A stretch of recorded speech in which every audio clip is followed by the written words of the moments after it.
ਸਤਿ ਸ਼੍ਰੀ ਅਕਾਲ ਜੀ। ਮੈਂ ਆਸ ਕਰਦਾ ਸਾਡੇ ਸਾਰੇ ਬੰਦੇ ਚੜ੍ਹਦੀ ਕਲਾ 'ਚ ਹੋਣਗੇ, ਤੰਦਰੁਸਤ ਹੋਣਗੇ। ਪਰਮਾਤਮਾ ਤੁਹਾਨੂੰ ਖੁਸ਼ੀਆਂ ਬਖਸ਼ੇ, ਤੰਦਰੁਸਤੀਆਂ ਬਖਸ਼ੇ। ਕੁਝ ਗੱਲਾਂ, ਕੁਝ ਸਵਾਲ ਉਠਾਏ ਜਾ ਰਹੇ ਸੀ, ਕੁਝ ਗੱਲਾਂ ਕਰਨੀਆਂ ਤੁਹਾਡੇ ਲਈ ਬੜੀਆਂ ਜਾਣਨੀਆਂ ਬੜੀਆਂ ਜ਼ਰੂਰੀ ਸੀ। ਇਸ ਲਈ ਰੂਬਰੂ ਹੋਇਆ ਕਿਉਂਕਿ ਕਈ ਸਵਾਲਾਂ ਦਾ ਜਵਾਬ ਦੇਣਾ ਜ਼ਰੂਰੀ ਵੀ ਹੁੰਦਾ ਤਾਂ ਕਿ ਕਿਸੇ ਤਰ੍ਹਾਂ ਦੀ ਕੋਈ ਆਪਸ 'ਚ ਮਿਸਅੰਡਰਸਟੈਂਡਿੰਗ, ਕੋਈ ਗਲਤ ਫਹਿਮੀ ਜਾਂ ਕੁਛ ਇਹੋ ਜਿਹੀ ਗੱਲ ਦੇ ਅਸੀਂ ਸ਼ਿਕਾਰ ਨਾ ਹੋਈਏ ਜਿਹੜੀ ਗੱਲ ਐਗਜ਼ਿਸਟ ਹੀ ਨਹੀਂ ਕਰਦੀ, ਪਰ ਉਹ ਹਵਾ 'ਚ ਫਿਰਦੀ ਰਹਿੰਦੀ ਆ ਕਿਉਂਕਿ ਲੋਕਾਂ ਵੱਲੋਂ ਉਹ ਗੱਲ ਕਹੀ ਜਾਂਦੀ ਆ, ਜਾਂ ਤਾਂ ਉਹਨਾਂ ਦੇ ਜੈਨੂਇਨ ਕੰਸਰਨਸ ਹੁੰਦੇ ਆ ਜਾਂ ਉਹਨਾਂ ਦਾ ਸਵਾਲ ਹੁੰਦਾ, ਤੇ ਇਸੇ ਕਰਕੇ ਉਸ ਸਵਾਲ ਦਾ ਜਵਾਬ ਦੇਣਾ। ਉਹ ਸੰਗਤ ਦੇ ਜਿਹੜੇ ਸਵਾਲ ਆ ਆਪਾਂ ਸਿੱਧੇ ਮੁੱਦੇ ਤੇ ਆਉਣੇ ਆ, ਬਾਹਲਾ ਟਾਈਮ ਇੱਧਰ ਉੱਧਰ ਗੱਲ ਕਰਕੇ ਵੇਸਟ ਨਹੀਂ ਕਰਦੇ।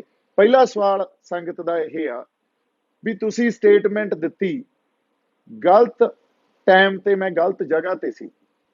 ਜਦੋਂ ਲਾਲ ਕਿਲੇ ਦੀ ਮੇਰਾ ਕੇਸ ਚੱਲਿਆ ਉਹਦੇ 'ਚ ਮੇਰੇ ਵਕੀਲ ਨੇ ਇੱਕ ਸਟੇਟਮੈਂਟ ਦਿੱਤੀ, ਉਹ ਗੱਲ ਵਿਚਾਰੀ ਜਾਣੀ ਚਾਹੀਦੀ ਆ। ਇਹ ਤੁਹਾਡਾ ਜੈਨੂਇਨ ਸਵਾਲ ਆ। ਜਿਹੜੀ ਗੱਲ ਉੱਥੇ ਇਹ ਕਹੀ ਗਈ ਵੀ ਮੇਰੇ ਤੇ ਕੇਸ ਪਿਆ 307 ਦਾ, ਮੇਰੇ ਤੇ ਕੇਸ ਪਿਆ 144 ਜਿਹੜੀ ਅਨਲੌਫੁਲ ਅਸੈਂਬਲੀ ਕਹਿੰਦੇ ਆ ਜਿਹਨੂੰ, ਮੇਰੇ ਤੇ ਕੇਸ ਪਿਆ 120B ਕ੍ਰਿਮੀਨਲ ਕਨਸਪੀਰੇਸੀ ਕੀਤੀ, ਮੇਰੇ ਤੇ ਕੇਸ ਪਿਆ ਜਿਹੜਾ ਆਰਮਜ਼ ਐਕਟ ਵੀ ਇਹ ਹਥਿਆਰ ਕੈਰੀ ਕਰ ਰਿਹਾ ਸੀ। ਹੁਣ ਜਦੋਂ ਆਪਣਾ ਵਕੀਲ ਜਿਹੜਾ ਕਰ ਰਿਹਾ, ਬਹਿਸ ਕਰ ਰਿਹਾ ਕੋਰਟ 'ਚ, ਉਹਨੇ ਇੱਕੋ ਹੀ ਸਵਾਲ ਪੁੱਛਿਆ ਵੀ ਤੁਸੀਂ ਇਹ ਸਾਰੇ ਸੈਕਸ਼ਨ ਇਹਦੇ ਤੇ ਲਾ ਤਾਂ ਦਿੱਤੇ, ਹੋਰ ਬੜੇ ਸੈਕਸ਼ਨ ਸੀ ਪਰ ਮੈਂ ਤੁਹਾਨੂੰ ਮੇਨ ਸੈਕਸ਼ਨ ਦੱਸ ਰਿਹਾ।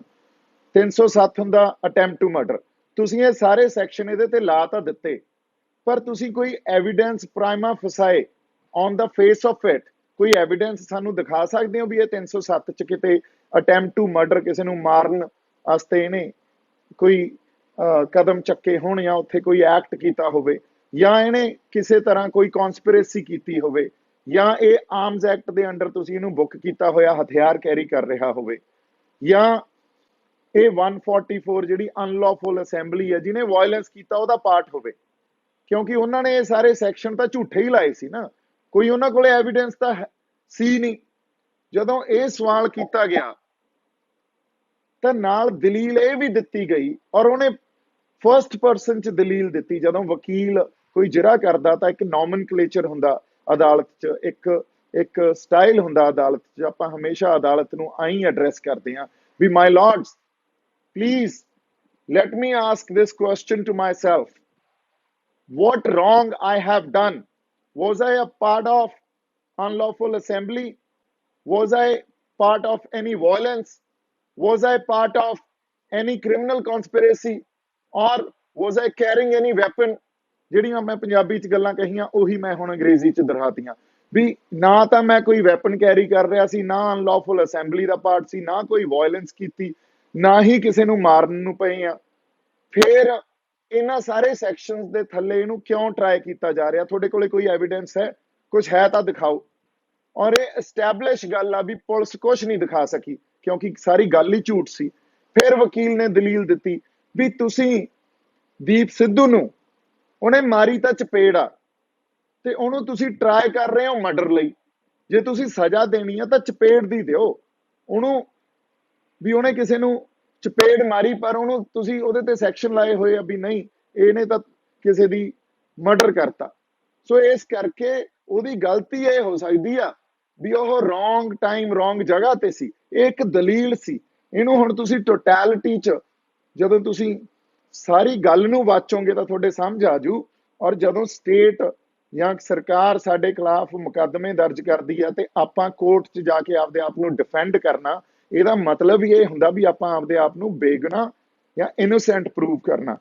ਸੋ ਇਹ ਕੋਈ ਆਪਾਂ ਆਪਦੀ ਗੱਲ ਤੋਂ ਨਹੀਂ ਭੱਜੇ ਸੀ। ਗੱਲ ਜਿਹੜੀ ਆਪਾਂ ਕੀਤੀ ਆ ਉਹ ਜਮਾਂ ਬਾਦਲੀਲ ਕੀਤੀ ਆ, ਉਹ ਪੂਰੀ ਗੱਲ ਸਮਝੀ ਜਾਣੀ ਚਾਹੀਦੀ ਆ।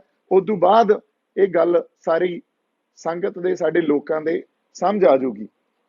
ਅਗਲੀ ਗੱਲ ਇਹ ਉੱਠੀ ਵੀ ਮੈਂ ਪੁਲਿਸ ਦੀ ਮਦਦ ਕੀਤੀ। ਇਹ ਗੱਲ ਬਿਲਕੁਲ ਦਰੁਸਤ ਆ, ਇਹ ਗੱਲ ਠੀਕ ਆ ਵੀ ਅਸੀਂ ਉੱਥੇ ਪੁਲਿਸ ਦੀ ਮਦਦ ਕੀਤੀ। ਔਰ ਪੁਲਿਸ ਵਾਲਿਆਂ ਨੂੰ ਕੁੱਟਣ ਜਾਂ ਪੁਲਿਸ ਵਾਲਿਆਂ ਦੇ ਨਾਲ ਲੜਨ ਤਾਂ ਨਹੀਂ ਅਸੀਂ ਗਏ ਸੀ। ਅਸੀਂ ਤਾਂ ਇੱਕ ਆਪਦਾ ਅੰਦੋਲਨ ਕਰ ਰਹੇ ਸੀ, ਜਿਹੜਾ ਕਿ ਜਾਬਤੇ 'ਚ ਰਹਿ ਕੇ ਬਿਨਾਂ ਹਿੰਸਾ ਤੋਂ ਪੀਸਫੁਲ ਅੰਦੋਲਨ ਸੀ। ਔਰ ਇਹੀ ਸਾਡੀ ਅਪੀਲ ਪਿਛਲੇ 5-6 ਮਹੀਨਿਆਂ ਤੋਂ 26 ਜਨਵਰੀ ਤੋਂ ਪਹਿਲਾਂ ਸੰਗਤ ਨੂੰ ਅਸੀਂ ਕਰਦੇ ਸੀ ਵੀ ਜਾਬਤੇ 'ਚ ਰਹੋ, ਪੀਸਫੁਲ ਅੰਦੋਲਨ ਆ, ਆਪਾਂ ਪੀਸਫੁਲ ਰਹਿਣਾ, ਆਪਾਂ ਕਿਸੇ ਹਿੰਸਕ ਐਕਟੀਵਿਟੀ 'ਚ ਇਨਵੋਲਵ ਨਹੀਂ ਹੋਣਾ। ਈਵਨ ਲਾਲ ਕਿਲੇ ਮੈਂ ਉੱਥੇ ਵੀ ਨਹੀਂ ਥਿੜਕਿਆ, ਗੱਲ ਕਹੀ ਉੱਥੇ ਮੈਂ ਵੀ ਅਸੀਂ ਹਿੰਸਕ ਨਹੀਂ ਆ, ਹਿੰਸਕ ਸਾਡੇ ਮਨਾਂ 'ਚ ਹੋ ਹੀ ਨਹੀਂ ਸਕਦੀ। ਫਿਰ ਜਦੋਂ ਨਿਸ਼ਾਨ ਸਾਹਿਬ ਤੇ ਕਿਸਾਨੀ ਝੰਡਾ ਸੰਗਤ ਨੇ ਉੱਥੇ ਲਾਤਾ, ਉਦੋਂ ਬਾਅਦ ਜਦੋਂ ਥੱਲੇ ਆਏ ਆ, ਅਸੀਂ ਥੱਲੇ ਆ ਕੇ ਟਰੈਕਟਰ ਤੇ ਸਪੀਚ ਦਿੱਤੀ, ਸਾਡੇ ਕਿਸੇ ਬੰਦੇ ਨੇ ਸਲਾਹ ਦਿੱਤੀ, ਬਾਈ ਆ ਮੌਕਾ, ਆਪਾਂ ਉੱਤੇ ਚੱਲ ਗਏ, ਆਪਦੇ ਬੰਦਿਆਂ ਨੂੰ ਲੈ ਕੇ ਆ ਜਾਈਏ ਤੇ ਮੌਕਾ ਸੰਭਾਲ ਲਈਏ, ਇੱਥੇ ਕੁਝ ਵੀ ਹੋ ਸਕਦਾ। ਫਿਰ ਉੱਤੇ ਭੱਜੇ ਅਸੀਂ। ਉੱਤੇ ਜਾ ਕੇ ਉਦੋਂ ਨੂੰ ਉੱਥੇ ਪੁਲਿਸ ਪਹੁੰਚ ਚੁੱਕੀ ਸੀ, ਪੁਲਿਸ ਪਹਿਲਾਂ ਵੀ ਸੀਗੀ।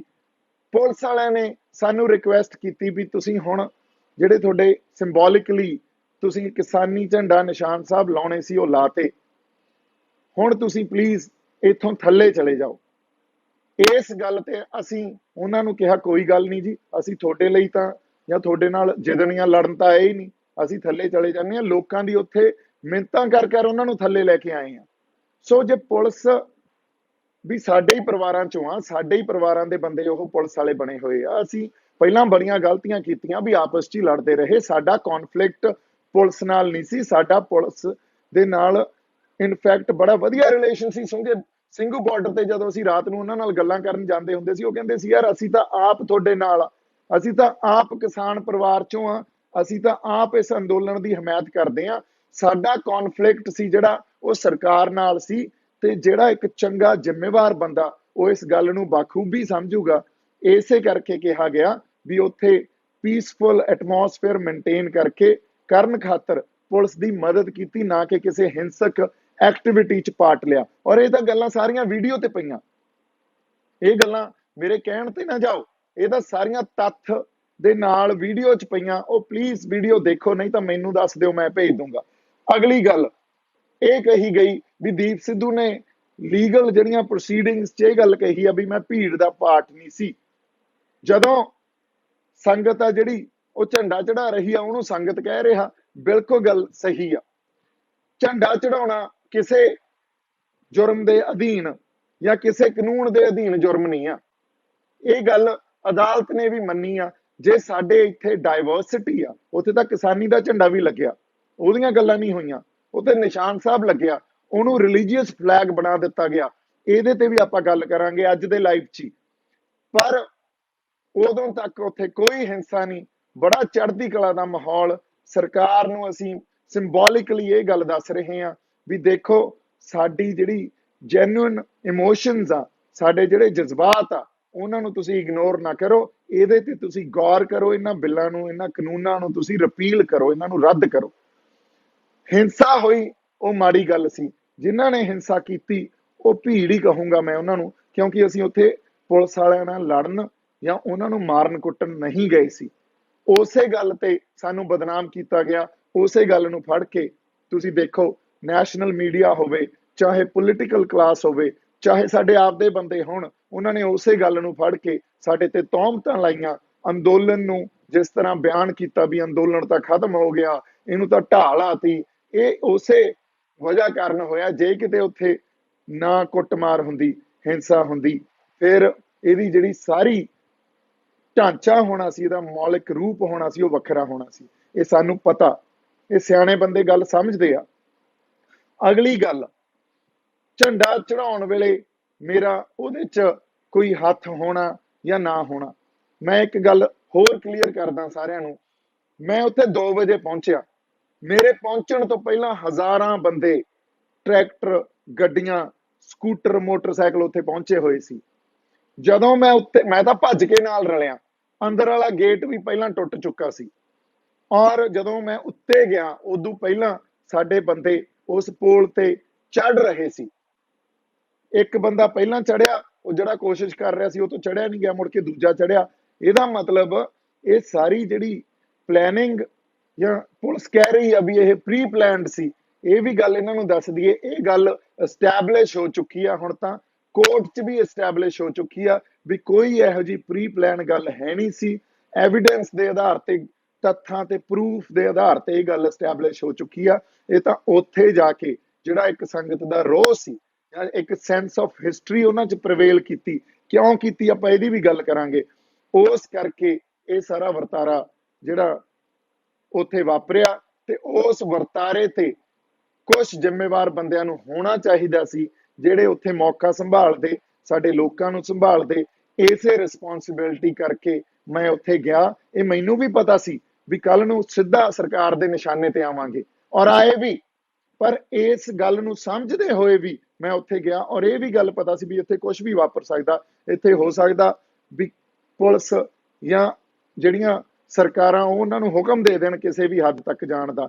ਘਰੇ ਫੋਨ ਕਰਕੇ ਗਏ ਵੀ ਕੋਈ ਨਹੀਂ, ਸਾਡੇ ਲੋਕ ਚਾਹੇ ਉੱਥੇ ਚਲੇ ਗਏ ਆ, ਮੌਕਾ ਸੰਭਾਲਣਾ ਅਸੀਂ ਜਾ ਕੇ, ਤੁਸੀਂ ਹੁਣ ਇਸ ਗੱਲ ਨੂੰ ਸਮਝ ਲਿਓ ਵੀ ਉੱਥੇ ਜਾਣਾ ਜ਼ਰੂਰੀ ਆ। ਇੱਕ ਸੈਂਸ ਆਫ ਰਿਸਪੌਂਸਿਬਿਲਿਟੀ ਨੂੰ ਸਮਝ ਕੇ ਉੱਥੇ ਗਏ ਸੀ, ਨਾ ਕਿ ਕੋਈ ਹੋਰ ਇਹ ਵੀ ਪਹਿਲਾਂ ਪ੍ਰੀ ਪਲਾਨ ਕੀਤਾ ਸੀ ਜਾਂ ਦੀਪ ਸਿੱਧੂ ਬੰਦਿਆਂ ਨੂੰ ਲੈ ਗਿਆ ਉੱਥੇ। ਦੀਪ ਸਿੱਧੂ ਦੇ ਬੰਦੇ ਸੀ ਉਹਦਾ ਚਾਰ ਪਾਸਿਆਂ ਤੋਂ ਬਾਰਡਰ, ਮੈਂ ਵਾਰ-ਵਾਰ ਕਹਿਣਾ, ਟੁੱਟੇ ਆ। ਚਾਰ ਪਾਸਿਆਂ ਤੋਂ ਦੀਪ ਸਿੱਧੂ ਦਾ ਇੱਕ ਸਿੰਘੂ ਮੋਰਚੇ 'ਚ ਬੈਠਾ ਸੀ, ਚਾਰੋਂ ਪਾਸਿਆਂ ਤੋਂ ਤਾਂ ਨਹੀਂ ਬੰਦੇ ਲੈ ਕੇ ਆ ਗਿਆ। ਅਗਲੀ ਗੱਲ, ਇੱਕ ਹੋਰ ਵਾਰ-ਵਾਰ ਗੱਲ ਕਹੀ ਜਾਂਦੀ ਆ ਵੀ 26 ਤਰੀਕ ਤੋਂ ਮੋਰਚੇ ਨੂੰ ਢਾਹ ਲੱਗ ਗਈ, ਮੋਰਚੇ 'ਚ ਫਰਕ ਪੈ ਗਿਆ। ਇਹ ਗੱਲ ਸਾਨੂੰ ਸਮਝਣੀ ਪਊਗੀ ਤੇ ਬਹੁਤ ਜ਼ਰੂਰੀ ਆ। ਇਹ ਗੱਲ ਬਿਲਕੁਲ ਠੀਕ ਆ ਵੀ 26 ਤਰੀਕ ਤੋਂ ਬਾਅਦ ਜਿਹੜਾ ਕਿਸਾਨੀ ਮੋਰਚਾ ਸੀ, ਸਾਡਾ ਮੋਰਚਾ ਸੀ, ਉਹ ਬਦਲ ਗਿਆ। ਉੱਥੇ ਉਸ ਤਰ੍ਹਾਂ ਦਾ ਮਾਹੌਲ, ਉਸ ਤਰ੍ਹਾਂ ਦਾ ਰੌਂ, ਜਾਂ ਜਿਸ ਤਰ੍ਹਾਂ ਦੀ ਵਿਆਪਕ, ਜਿਹਨੂੰ ਡਾਇਵਰਸ ਪਾਰਟਿਸਿਪੇਸ਼ਨ ਕਹਿੰਦੇ ਆ, ਜੋ ਹੌਸਲਾ ਉੱਥੇ ਚੜ੍ਹਦੀ ਕਲਾ ਪਹਿਲਾਂ ਸੀ, ਉਸ ਤਰ੍ਹਾਂ ਦੀ ਨਹੀਂ ਰਹੀ। ਪਰ ਇਹਦਾ ਜਿਹੜੀ ਜ਼ਿੰਮੇਵਾਰੀ ਆ ਉਹ ਸਾਡੀ ਕਿਸਾਨ ਲੀਡਰਸ਼ਿਪ ਨੂੰ ਲੈਣੀ ਚਾਹੀਦੀ ਆ। ਕਿਉਂ? ਇਹਦਾ ਮੈਂ ਤੁਹਾਨੂੰ ਜਵਾਬ ਦਿੰਨਾ, ਧਿਆਨ ਨਾਲ ਸੁਣਿਓ। ਅਸੀਂ ਆਪਦੀ ਹੋਂਦ ਦੀ ਲੜਾਈ ਲੜ ਰਹੇ ਸੀ। ਹੋਂਦ ਦੀ ਲੜਾਈ ਜਦੋਂ ਲੜਦੀਆਂ ਕੌਮਾਂ, ਉਦੋਂ ਮੋਸਟਲੀ ਔਰ ਹਮੇਸ਼ਾ ਹੀ ਉਹਨਾਂ ਦਾ ਸਬਕੌਂਸ਼ੀਅਸ ਮਾਈਂਡ, ਜਿਹਨੂੰ ਅਵਚੇਤਨ ਮਨ ਕਹਿੰਦੇ ਆ, ਉਹ ਕੰਮ ਕਰਦਾ। ਸਪਿਰਿਟ ਜਿਹੜੀ ਆ ਉਹ ਉੱਥੋਂ ਆਉਂਦੀ ਆ। ਸਬਕੌਂਸ਼ੀਅਸ ਮਾਈਂਡ ਹੀ ਤੁਹਾਨੂੰ ਉਹ ਸਪਿਰਿਟ ਦਿੰਦਾ ਵੀ ਤੁਸੀਂ ਆਪਦੀ ਹੋਂਦ ਦੀ ਲੜਾਈ 'ਚ ਜਾ ਕੇ ਪਾਰਟਿਸਿਪੇਟ ਕਰੋ, ਉੱਥੇ ਹੌਸਲੇ ਨਾਲ ਤੇ ਚੜ੍ਹਦੀ ਕਲਾ ਨਾਲ ਵਿਚਰੋ, ਤੇ ਫਿਰ ਜੋ ਜੋ ਪ੍ਰੋਗਰਾਮ ਲੀਡਰਸ਼ਿਪ ਦਿੰਦੀ ਆ, ਉਹਨਾਂ ਪ੍ਰੋਗਰਾਮਾਂ 'ਚ ਤੁਸੀਂ ਹਿੱਸਾ ਲਓ। ਜੇ ਤੁਸੀਂ ਚੇਤਨ ਮਨ ਚ ਆਓਗੇ ਤਾਂ ਉਹਦੇ 'ਚ ਤਾਂ ਬੜਾ ਕੁਝ ਪਿਆ, ਉਹਦੇ 'ਚ ਤਾਂ ਡਰ ਪਿਆ, ਉਹਦੇ 'ਚ ਤਾਂ ਸਾਡੀਆਂ ਲੋੜਾਂ ਪਈਆਂ, ਉਹਦੇ 'ਚ ਤਾਂ ਪਰਿਵਾਰ ਪਿਆ ਸਾਡਾ, ਵੀ ਉਹ ਸਾਡਾ ਪਹਿਲੀ ਜਿਹੜੀ ਪ੍ਰਾਇੋਰਟੀ ਆ ਪਰਿਵਾਰ ਦੀ ਖਾਤਰ। ਪਰ ਨਹੀਂ, ਕੁਝ ਮੌਕੇ ਇਤਿਹਾਸ 'ਚ ਇਹੋ ਜਿਹੇ ਆਉਂਦੇ ਆ। ਪ੍ਰੋਫੈਸਰ ਪੂਰਨ ਸਿੰਘ ਕਹਿੰਦੇ ਹੁੰਦੇ ਸੀ, ਉਹਨਾਂ ਨੇ ਲਿਖਿਆ ਵੀ ਆ, ਜਦੋਂ ਕੌਮਾਂ ਦਿਮਾਗ ਤੋਂ ਨਹੀਂ ਖੂਨ ਤੋਂ ਸੋਚਦੀਆਂ। ਇਹਦਾ ਮਤਲਬ ਕੀ ਆ? ਇਹਦਾ ਮਤਲਬ ਇਹੀ ਆ ਵੀ ਜਦੋਂ ਹੋਂਦ ਦੀ ਲੜਾਈ, ਜਦੋਂ ਆਪਦੀ ਕਲਚਰ ਦੀ ਐਗਜ਼ਿਸਟੈਂਸ ਦੀ, ਜਦੋਂ ਆਪਦੀ ਫਲਸਫਿਆਂ ਦੀ ਐਗਜ਼ਿਸਟੈਂਸ ਦੀ ਲੜਾਈ ਅਸੀਂ ਲੜਦੇ ਹਾਂ, ਉਸ ਟਾਈਮ ਇਤਿਹਾਸ ਦਾ ਉਹ ਪਲ ਜਦੋਂ ਕੌਮਾਂ ਖੂਨ ਤੋਂ ਸੋਚਦੀਆਂ, ਖੂਨ ਦਾ ਮਤਲਬ ਸਬਕੌਂਸ਼ੀਅਸ ਮਾਈਂਡ ਤੋਂ ਸੋਚਦੀਆਂ, ਉਹਨਾਂ ਦੇ ਡਿਸੀਜਨ ਸਬਕੌਂਸ਼ੀਅਸ ਮਾਈਂਡ ਲੈਂਦਾ, ਉਹ ਪਲ ਸਾਡੇ ਸਾਹਮਣੇ ਆਉਂਦਾ। ਉਹ ਪਲ ਸਾਡੇ ਸਾਹਮਣੇ ਆਇਆ ਸੀ। ਕਦੋਂ ਆਇਆ ਸੀ? ਇਹ ਪਲ ਸਾਡੇ 26 ਨਵੰਬਰ ਨੂੰ ਵੀ ਸਾਹਮਣੇ ਆਇਆ ਸੀ, ਜਦੋਂ ਅਸੀਂ ਦਿੱਲੀ ਨੂੰ ਤੁਰੇ ਸੀ। ਲੀਡਰਸ਼ਿਪ ਤਾਂ ਕਹਿ ਰਹੀ ਸੀ ਜਿੱਥੇ ਸਾਨੂੰ ਰੋਕਿਆ ਸੀ ਉੱਥੇ ਬੈਠਾਂਗੇ, ਪਰ ਉਸ ਵੇਲੇ ਵੀ ਸਾਡੇ ਪੰਜਾਬੀਆਂ ਨੇ, ਸਾਡੇ ਉਹ ਧਿਰ ਨੇ ਜਿਹੜੇ ਸੰਘਰਸ਼ੀ ਬੰਦੇ ਆ, ਉਹਨਾਂ ਨੇ ਉਸ ਅਵਚੇਤਨ ਮਨ ਤੋਂ, ਆਪਦੇ ਖੂਨ ਤੋਂ ਸੋਚਿਆ ਤੇ ਆ ਕੇ ਦਿੱਲੀ ਬਹਿ ਗਏ। ਫਿਰ ਦਿੱਲੀ ਜਦੋਂ ਬੈਠੇ, ਉਦੋਂ ਸਰਕਾਰ ਇਹ ਕਹਿੰਦੀ ਸੀ ਬਰਾੜੀ ਚਲੇ ਜਾਓ, ਲੀਡਰਸ਼ਿਪ ਵੀ ਇਹ ਕਹਿੰਦੀ ਸੀ ਬਰਾੜੀ ਜਾ ਕੇ ਬਹਿ ਜਾਂਦੇ ਆ। ਪਰ ਫਿਰ ਸਾਡੇ ਜਿਹੜੇ ਸੰਘਰਸ਼ੀ ਬੰਦੇ ਸੀ, ਉਦੋਂ ਉਸੇ ਅਵਚੇਤਨ ਮਨ ਨੇ ਕਿਹਾ ਵੀ ਨਹੀਂ, ਜਿੱਥੇ ਪਹੁੰਚ ਗਏ ਆ ਇੱਥੇ ਹੀ ਬੈਠਾਂਗੇ। ਇੱਕ ਪਾਸੇ ਖਨੌਰੀ ਬਹਿ ਗਏ, ਆਪਣਾ ਟਿਕਰੀ ਬਹਿ ਗਏ, ਇੱਕ ਪਾਸੇ ਆਪਾਂ ਸਿੰਘੂ ਬਹਿ ਗਏ, ਉਧਰ ਗਾਜ਼ੀਆਬਾਦ ਬਹਿ ਗਏ, ਇੱਧਰ ਰਾਜਸਥਾਨ ਵਾਲੇ ਵੀ ਆ ਗਏ। ਫਿਰ ਹੁਣ ਉਦੋਂ ਬਾਅਦ ਉਹੀ ਮੌਕਾ 26 ਜਨਵਰੀ ਨੂੰ ਆਇਆ। 26 ਜਨਵਰੀ ਨੂੰ, ਉਦੋਂ ਪਹਿਲਾਂ 25 ਜਨਵਰੀ ਨੂੰ ਦੇਖੋ ਲੀਡਰਸ਼ਿਪ ਨੇ ਕੀ ਕੀਤਾ।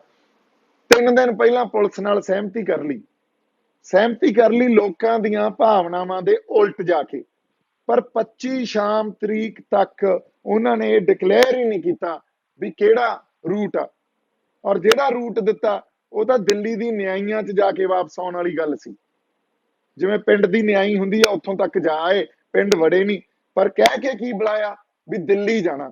ਇਸ ਗੱਲ ਤੇ ਉੱਥੇ ਬਹੁਤ ਵੱਡਾ ਸੰਗਤ 'ਚ ਰੋਹ ਪੈਦਾ ਹੋਇਆ, ਤੇ ਉਹ ਰੋਹ ਜਸਟੀਫਾਈਡ ਵੀ ਸੀ, ਕਿਉਂਕਿ ਸੰਗਤ ਨੂੰ ਜਾਂ ਸਾਰੇ ਸਾਡੇ ਲੋਕਾਂ ਨੂੰ ਇਹ ਲੱਗਿਆ ਵੀ ਸਾਡੇ ਨਾਲ ਧੋਖਾ ਹੋਇਆ।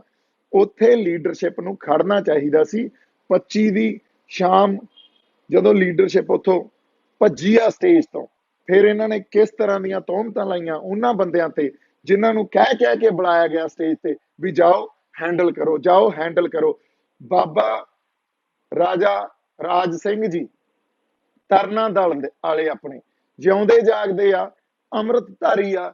ਨਿਹੰਗ ਸਿੰਘ ਫੌਜਾਂ ਦੇ ਮੁਖੀ ਆ। ਤੁਸੀਂ ਉਹਨਾਂ ਤੋਂ ਪੁੱਛ ਲਓ, ਜੇ ਉਹਨਾਂ ਨੇ ਦੀਪ ਸਿੱਧੂ ਨੂੰ ਮੈਨੂੰ ਫੋਨ ਕਰਕੇ ਇਹ ਗੱਲ ਨਹੀਂ ਕਹੀ ਵੀ ਤੇਰੀ ਜ਼ਰੂਰਤ ਆ ਸਟੇਜ ਤੇ ਆ ਜਾ ਸ਼ੇਰਾ, ਇੱਥੇ ਬਹੁਤ ਗਹਿਮਾ ਗਹਿਮੀ ਹੋ ਗਈ ਆ, ਮੌਕਾ ਸੰਭਾਲਦੇ ਆ, ਇਹਨਾਂ ਨੂੰ ਸ਼ਾਂਤ ਕਰਦੇ ਆ। ਔਰ ਉੱਥੇ ਜਾ ਕੇ ਮੈਂ ਗੱਲ ਵੀ ਇਹ ਕਹੀ ਵੀ ਸਾਂਝਾ ਫੈਸਲਾ ਲਵਾਂਗੇ, ਸੰਗਤ ਦੀਆਂ ਜਿਹੜੀਆਂ ਭਾਵਨਾਵਾਂ, ਉਹਨਾਂ ਦੇ ਜਜ਼ਬਾਤ ਆ, ਉਹਦੀ ਤਰਜਮਾਨੀ ਕਰਾਂਗੇ। ਲੀਡਰਸ਼ਿਪ ਨੂੰ ਅਪੀਲ ਕੀਤੀ। 26 ਤਰੀਕ ਨੂੰ ਫਿਰ ਜੋ ਕੁਝ ਹੋਇਆ, ਸਰਕਾਰ ਤਾਂ ਇਹ ਕਹਿੰਦੀ ਹੁੰਦੀ ਆ ਵੀ ਵੇਖੋ ਕਿੰਨਾ ਮਾੜਾ ਹੋ ਗਿਆ, ਪਰ ਸਾਡੀ ਲੀਡਰਸ਼ਿਪ ਵੀ ਇਹੀ ਗੱਲ ਕਰਦੀ ਰਹੀ ਵੀ ਆਹ ਵੇਖ ਲਓ, ਜਿਹੜਾ ਸਾਡਾ ਮੋਰਚਾ, ਸਾਡਾ ਅੰਦੋਲਨ ਆ, ਉਹਨੂੰ ਢਾਹ ਲਾਤੀ, ਉਹਨੂੰ ਢਾਹ ਲਾਤੀ। ਔਰ ਢਾਹ ਲਾਈ ਕਿਹਨੇ? ਦੀਪ ਸਿੱਧੂ ਨੇ। ਇੱਕ ਬੰਦੇ ਦੇ ਸਿਰ ਤੇ ਸਾਰੀ ਗੱਲ ਮੜਤੀ, ਪਰ ਉਹਨਾਂ ਨੂੰ ਇਹ ਗੱਲ ਨਹੀਂ ਸਮਝ ਆਈ ਵੀ ਇਹ ਗੱਲ ਕਹਿ ਕੇ ਜਿਹੜਾ ਅਵਚੇਤਨ ਮਨ ਉਹਨਾਂ ਨੂੰ ਲੋਕਾਂ ਨੂੰ ਲੈ ਕੇ ਆਇਆ ਸੀ, ਉਹਨੂੰ ਉਹ ਠੇਸ ਪਹੁੰਚਾ ਰਹੇ ਆ, ਉਹਨੂੰ ਡਿਸਇਲੂਜਨ ਕਰ ਰਹੇ ਆ। ਤੇ ਉਦੋਂ ਬਾਅਦ ਲੋਕ ਉੱਥੋਂ ਡਿਸਇਲੂਜਨਡ ਹੋਏ, ਲੋਕਾਂ ਨੂੰ ਇਹ ਲੱਗਿਆ ਵੀ ਇਹ ਤਾਂ ਮੋਰਚੇ ਨੂੰ ਤਾਂ ਢਾਹ ਲੱਗ ਗਈ।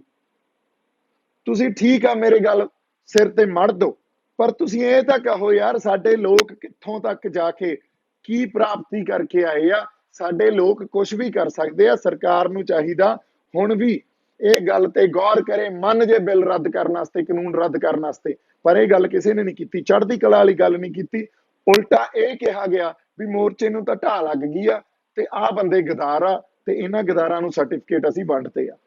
ਤਾਂ ਲੋਕਾਂ ਤੇ ਤਾਂ ਇਹਨਾਂ ਗੱਲਾਂ ਦਾ ਅਸਰ ਹੋਣਾ ਹੀ ਸੀ, ਲੋਕਾਂ ਨੇ ਡਿਸਇਲੂਜਨ ਹੋਣਾ ਸੀ। ਲੋਕ ਟੁੱਟੇ ਇਸ ਗੱਲ ਤੋਂ। ਲੋਕਾਂ ਨੂੰ ਆਪ ਵੀ ਨਹੀਂ ਸਮਝ ਆਈ ਵੀ ਉਹਨਾਂ ਦਾ ਅਵਚੇਤਨ ਮਨ ਕਿਤੇ ਨਾ ਕਿਤੇ ਉਹਨਾਂ ਨੂੰ ਉਸ ਸਾਰੀ ਸਪਿਰਿਟ ਤੋਂ ਤੋੜ ਕੇ ਅਗਲੇ ਵਾਪਸ ਚਲੇ ਗਏ। ਇਹ ਲੀਡਰਸ਼ਿਪ ਵੀ ਜ਼ਿੰਮੇਵਾਰੀ ਬਣਦੀ ਹੁੰਦੀ ਆ ਵੀ ਲੋਕਾਂ ਦੀ ਸਾਈਕੋਲੋਜੀ ਨੂੰ ਵੀ ਸਮਝਣਾ, ਲੋਕਾਂ ਨੂੰ ਕਿਹੜੀ ਸਪਿਰਿਟ ਮੋਬਿਲਾਈਜ਼ ਕਰ ਰਹੀ ਆ ਉਸ ਗੱਲ ਨੂੰ ਵੀ ਸਮਝਣਾ। ਪਰ ਸਾਡੀ ਲੀਡਰਸ਼ਿਪ ਨੇ ਕਦੇ ਇਸ ਗੱਲ ਦੀ ਸਮਝਣ ਦੀ ਮੈਨੂੰ ਲੱਗਦਾ ਕੋਈ ਕੋਸ਼ਿਸ਼ ਹੀ ਨਹੀਂ ਕੀਤੀ। ਇਹ ਨਹੀਂ ਮੈਂ ਲੀਡਰਸ਼ਿਪ ਦੇ ਖਿਲਾਫ ਬਿਆਨ ਦੇ ਰਿਹਾ, ਮੈਂ ਅੱਜ ਵੀ ਇਹ ਗੱਲ ਕਹਿ ਰਿਹਾ, ਅਸੀਂ ਉਸ ਲੀਡਰਸ਼ਿਪ ਨੂੰ ਅੱਗੇ ਰੱਖ ਕੇ ਉਹਨਾਂ ਦੀ ਅਗਵਾਈ 'ਚ ਅੰਦੋਲਨ ਲੜਨਾ। ਜੇਲ੍ਹ ਤੋਂ ਬਾਹਰ ਆ ਕੇ ਜੇ ਸਰਕਾਰ ਦਾ ਮੈਂ ਬੰਦਾ ਹੁੰਦਾ ਤਾਂ ਮੇਰੇ ਨਾਲ ਬੜਾ ਕੁਝ ਕੀਤਾ। ਮੇਰੇ ਤੇ 26 ਤਰੀਕ ਨੂੰ ਜਦੋਂ ਇਹ ਕਿਹਾ ਗਿਆ ਵੀ ਉਹ ਲਾਲ ਕਿਲੇ ਚੋਂ ਦੇਖੋ ਮੋਟਰਸਾਈਕਲ ਲੈ ਕੇ ਭੱਜਿਆ, 26 ਤਰੀਕ ਨੂੰ ਜਿਹੜਾ ਮੈਂ ਸੁਖਦੇਵ ਢਾਬੇ ਤੇ ਵਾਪਸ ਆਇਆ, ਮੋਰਚੇ 'ਚ ਵਾਪਸ ਆਇਆ, ਉੱਥੋਂ ਆ ਕੇ ਮੈਂ ਲਾਈਵ ਕੀਤਾ, ਮੇਰੇ ਤੇ ਅਟੈਕ ਕੀਤਾ। ਹੁਣ ਕਿਸ ਸਾਜ਼ਿਸ਼ ਦੇ ਅਧੀਨ ਮੇਰੇ ਤੇ ਅਟੈਕ ਕੀਤਾ, ਕੌਣ ਬੰਦੇ ਸੀ, ਉਹ ਵੀ ਸਾਰੇ ਸਾਹਮਣੇ ਆ ਗਏ। ਤੇ ਜੇ ਮੈਂ ਸਰਕਾਰ ਦਾ ਬੰਦਾ ਹੁੰਦਾ, ਜੇਲ੍ਹ ਚੋਂ ਬਾਹਰ ਆਉਂਦੇ ਹੀ ਮੈਂ ਇਹਨਾਂ ਗੱਲਾਂ ਨੂੰ ਸਾਹਮਣੇ ਰੱਖਣਾ ਸੀ ਵੀ ਆਹ ਵੇਖ ਲਓ ਯਾਰ ਇਹਨਾਂ ਦੇ ਚਿਹਰੇ। ਪਰ ਮੈਂ ਕਿਹਾ ਨਹੀਂ, ਕੋਈ ਨਹੀਂ, ਮੈਂ ਸਭ ਕਿਸੇ ਨੂੰ ਮਾਫ ਕਰਦਾ। ਆਪਾਂ ਏਕੇ 'ਚ ਰਹਿਣਾ, ਤੇ ਅੱਜ ਵੀ ਮੈਂ ਉਸੇ ਗੱਲ ਤੇ ਕਾਇਮ ਆ। ਆਪਾਂ ਏਕੇ 'ਚ ਰਹਿਣਾ, ਪਰ ਅਸੀਂ ਹੁਣ ਤਾਂ ਆਪਦੀਆਂ ਗਲਤੀਆਂ ਤੋਂ ਸਿੱਖੀਏ, ਹੁਣ ਤਾਂ ਇੱਕ ਦੂਜੇ ਨੂੰ ਸਪੇਸ ਦਈਏ, ਇੱਕ ਦੂਜੇ ਦੀ ਗੱਲ ਨੂੰ ਸੁਣਨ ਦਾ ਮਾਦਾ ਰੱਖੀਏ। ਕਿਉਂਕਿ ਐਂ ਸਾਨੂੰ ਜੇ ਲੱਗਣ ਲੱਗ ਗਿਆ, ਚਾਹੇ ਦੂਜੇ ਦੀ ਗੱਲ ਬੇਵਰਗੀ ਕਿਉਂ ਨਾ ਲੱਗੇ ਸਾਨੂੰ, ਪਰ ਸਾਨੂੰ ਸੁਣਨੀ ਚਾਹੀਦੀ ਆ ਔਰ ਸੁਣਨੀ ਪਊਗੀ, ਫੇਰ ਹੀ ਕੋਈ ਸਾਰਥਕ ਨਤੀਜੇ ਨਿਕਲ ਸਕਦੇ ਆ। ਅਗਲੀ ਗੱਲ, ਇਹ ਗੱਲ ਪ੍ਰਚਾਰੀ ਗਈ ਔਰ ਚੜੂਨੀ ਸਾਹਿਬ ਨੇ ਇੱਕ ਇੰਟਰਵਿਊ 'ਚ ਕਹੀ ਵੀ 84 ਵਾਪਰ ਜਾਣੀ ਸੀ। ਮੈਂ ਇੱਕ ਗੱਲ ਚੜੂਨੀ ਸਾਹਿਬ ਤੋਂ ਪੁੱਛਣਾ ਚਾਹਣਾ ਵੀ ਇਹ ਤਾਂ ਰੱਬ ਦਾ ਸ਼ੁਕਰ ਕਰੋ, ਉਸ ਅਕਾਲ ਪੁਰਖ ਵਾਹਿਗੁਰੂ ਦਾ, ਵੀ ਲੋਕ ਇੱਧਰ ਨੂੰ ਤੁਰ ਗਏ ਲਾਲ ਕਿਲੇ ਨੂੰ ਤੇ ਕਿਸੇ ਬੰਦੇ ਨੇ ਆਪਦੀ ਜਾਨ ਨਹੀਂ ਖੋਈ। ਪਰ ਦੂਜੇ ਪਾਸੇ ਇੱਕ ਪੱਤਰਕਾਰ ਸਾਡਾ ਹਰਿਆਣੇ ਦਾ ਹੀ ਫੜਿਆ ਗਿਆ ਸੀ ਮੁੰਡਾ, ਉਹਨੇ ਆ ਕੇ ਜਿਹੜਾ ਸਾਰਾ ਖੁਲਾਸਾ ਕੀਤਾ ਵੀ ਜੇ ਕਿਤੇ ਦੂਜੇ ਰੂਟ ਤੇ ਚਲੇ ਜਾਂਦੇ ਨਾ ਸਾਡੇ ਲੋਕ, ਅਗਲੇ ਤਾਂ ਪੈਟਰੋਲ ਪੰਪ, ਐਸਿਡ ਪੰਪ ਲਈ ਬੈਠੇ ਸੀ, ਉਹ ਤਾਂ ਟਰੈਪ ਸੀ। 84 ਤਾਂ ਉੱਥੇ ਵਾਪਰ ਜਾਣੀ ਸੀ। ਇਹਦੀ ਜ਼ਿੰਮੇਵਾਰੀ ਤੁਹਾਨੂੰ ਲੈਣੀ ਚਾਹੀਦੀ ਆ। ਔਰ ਜਦੋਂ ਚੜੂਨੀ ਸਾਹਿਬ ਇਹੋ ਜਿਹੇ ਬਿਆਨ ਦਿੰਦੇ ਸੀ ਵੀ ਟਰੈਕਟਰ ਅਸੀਂ ਧੂਫ ਦੇਣ ਨੂੰ ਮੰਗਾਏ ਆ, ਉਦੋਂ ਉਹਨਾਂ ਨੂੰ ਨਹੀਂ ਸਮਝ ਸੀ ਵੀ 84 ਵਾਪਰ ਜਾਣੀ ਸੀ। ਔਰ ਤੁਸੀਂ ਪੇਸ਼ ਕਿਵੇਂ ਕਰ ਰਹੇ ਹੋ ਵੀ 84 ਚ ਸਾਡੀ ਗਲਤੀ ਸੀ? ਨਹੀਂ, ਜਿਹੜੀ ਵਿਕਟਿਮ ਧਿਰ ਹੁੰਦੀ ਹੈ 84 ਚ ਕੋਈ ਵੀ, ਉਹ ਵਿਕਟਿਮ ਧਿਰ ਕੌਣ ਸੀ? ਅਸੀਂ ਸੀ। ਵਿਕਟਿਮ ਧਿਰ ਦੀ ਕਦੇ ਗਲਤੀ ਨਹੀਂ ਹੁੰਦੀ, ਹਮੇਸ਼ਾ ਗਲਤੀ ਉਸ ਧਿਰ ਦੀ ਹੁੰਦੀ ਆ ਜਿਹੜੀ ਅਗਰੈਸਿਵ ਹੁੰਦੀ ਆ। ਔਰ ਅਗਰੈਸਿਵ ਧਿਰ ਕੌਣ ਸੀ ਇਹ ਸਾਨੂੰ ਸਾਰਿਆਂ ਨੂੰ ਪਤਾ। ਹਜੇ ਵੀ ਅਦਾਲਤ ਚ ਕੇਸ ਪਏ ਆ, ਲੋਕਾਂ ਨੂੰ ਸਜ਼ਾ ਨਹੀਂ ਹੋਈਆਂ। ਸੋ ਗੱਲ ਨੂੰ ਪਹਿਲਾਂ ਵਾਚਿਆ ਕਰੋ, ਬੋਲਣ ਤੋਂ ਪਹਿਲਾਂ ਮੇਰੀ ਹੱਥ ਜੋੜ ਕੇ ਬੇਨਤੀ ਆ। ਅਗਲੀ ਗੱਲ, ਇਹ ਬੜਾ ਪ੍ਰਚਾਰਿਆ ਜਾ ਰਿਹਾ ਵੀ ਮੈਂ ਅਕਾਲੀ ਦਲ ਜੁਆਇਨ ਕਰਨਾ ਜੀ। ਮੈਂ ਇੱਕ ਗੱਲ ਸਾਰੀ ਸੰਗਤ ਨਾਲ ਸਾਂਝੀ ਕਰਦਾ, ਇਸ ਟਾਈਮ ਪੰਜਾਬ ਨੂੰ ਮੁੜ ਉਸਾਰੀ ਦੀ ਜ਼ਰੂਰਤ ਆ। ਮੁੜ ਉਸਾਰੀ ਸਿਵਲ ਸਟਰਕਚਰ ਦੀ ਵੀ ਹੋਣੀ ਚਾਹੀਦੀ ਆ। ਸਿਵਲ ਸਟਰਕਚਰ ਦਾ ਮਤਲਬ ਇਹ ਹੁੰਦਾ ਜਦੋਂ ਕੁਝ ਲੋਕ, ਉਹ ਲੋਕ ਜਿਹੜੇ ਜ਼ੁਲਮ ਦੇ ਖਿਲਾਫ, ਜਿਹੜੇ ਮਾੜੀ ਨੀਤੀਆਂ ਦੇ ਖਿਲਾਫ ਆਪਦੀ ਆਵਾਜ਼ ਬੁਲੰਦ ਕਰ ਸਕਣ, ਉਹਨੂੰ ਸਿਵਲ ਸੁਸਾਇਟੀ ਕਹਿੰਦੇ ਆ। ਸਿਵਲ ਸੁਸਾਇਟੀ ਜਾਂ ਸਿਵਲ ਸਟਰਕਚਰ ਦੀ ਵੀ ਜ਼ਰੂਰਤ ਆ। ਸਾਨੂੰ ਸਾਡੀਆਂ ਧਾਰਮਿਕ ਸੰਸਥਾਵਾਂ ਦੀ ਵੀ ਜ਼ਰੂਰਤ ਆ। ਸਾਨੂੰ ਸਾਡੀਆਂ ਖੇਤਰੀਆਂ ਪਾਰਟੀਆਂ ਦੀ ਵੀ ਜ਼ਰੂਰਤ ਆ। ਜੇ ਅਸੀਂ ਇਹਨਾਂ ਜਿਹੜੀਆਂ ਬੋਲਡ ਸਟੇਟਮੈਂਟ ਜਾਂ ਬੋਲਡ ਆਈਡੀਆਜ਼ ਦੇਣ ਤੋਂ ਗੁਰੇਜ਼ ਕਰਾਂਗੇ ਔਰ ਓਨੈਸਟੀ ਨਹੀਂ ਰੱਖਾਂਗੇ ਤਾਂ ਮੁੜ ਉਸਾਰੀ ਆ ਜਿਹੜੀ ਪੰਜਾਬ ਦੀ, ਉਹ ਬਹੁਤ ਔਖੀ ਹੋ ਜਾਣੀ ਆ। ਸੋ ਇਸ ਕਰਕੇ ਤੁਸੀਂ ਜੇ ਸਪੇਸ ਹੀ ਨਾ ਦਿਓਗੇ ਮੈਂ ਵੀ ਆਪਦੀ ਇਮਾਨਦਾਰੀ ਨਾਲ ਗੱਲ ਰੱਖ ਸਕਾਂ, ਇਸ ਇਮਾਨਦਾਰੀ ਨੂੰ ਤੁਸੀਂ ਜੱਜਮੈਂਟ ਤੇ ਤੌਰ ਤੇ ਕਿਸੇ ਪਾਰਟੀ ਨਾਲ ਜੋੜ ਦੋਗੇ ਵੀ ਇਹ ਤਾਂ ਤੁਰ ਪਿਆ ਅਕਾਲੀ ਦਲ 'ਚ, ਇਹ ਤਾਂ ਤੁਰ ਪਿਆ ਕਾਂਗਰਸ 'ਚ, ਇਹ ਤਾਂ ਤੁਰ ਪਿਆ ਬੀਜੇਪੀ 'ਚ, ਫਿਰ ਕਿਵੇਂ ਕੰਮ ਕਰ ਸਕਾਂਗੇ ਆਪਾਂ? ਫਿਰ ਨਹੀਂ ਕੰਮ ਕਰ ਸਕਦੇ। ਪਲੀਜ਼, ਇਹ ਬਹੁਤ ਜ਼ਰੂਰੀ ਆ ਵੀ ਅਸੀਂ ਸਪੇਸ ਦੇਣਾ ਸਿੱਖੀਏ। ਅਸੀਂ ਇੰਨਾ ਸ਼ੱਕ ਕਰਨ ਲੱਗ ਗਏ, ਫਿਰ ਸਾਡੇ ਤੋਂ ਈਵਨ ਜਿਹੜੇ ਬੰਦੇ ਆਪਦੀ ਆਵਾਜ਼ ਬੁਲੰਦ ਕਰਨਾ ਚਾਹੁੰਦੇ ਆ ਪੰਜਾਬੀਆਂ ਲਈ, ਸਾਡੇ ਲੋਕਾਂ ਲਈ, ਉਹ ਬੰਦੇ ਵੀ ਡਰ ਕੇ ਸਟੇਟਮੈਂਟਸ ਦਿਆ ਕਰਨਗੇ।